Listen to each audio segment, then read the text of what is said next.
Hey guys, how's it going today? I'm gonna tell you guys how to get the Discord guild tag and join guilds without having access to the feature. As you can see, we're on the official Discord server page, and here it says this feature is currently an experiment and only available to a select number of users, which means this is in the beta version by Discord and they haven't released it to the mass public yet.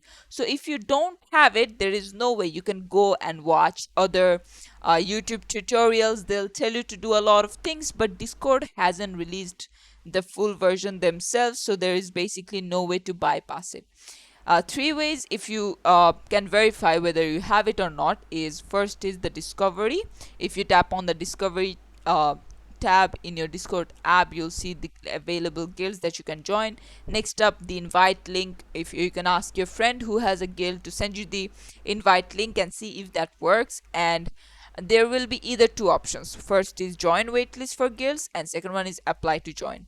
If you have join waitlist for guilds, sorry to say you're in the waiting list, and if you have apply to join, somehow magically your account was granted access. And this is it for the video. Thanks for watching. Please leave a like and subscribe for more tutorials like this, and I'll see you guys in the next one.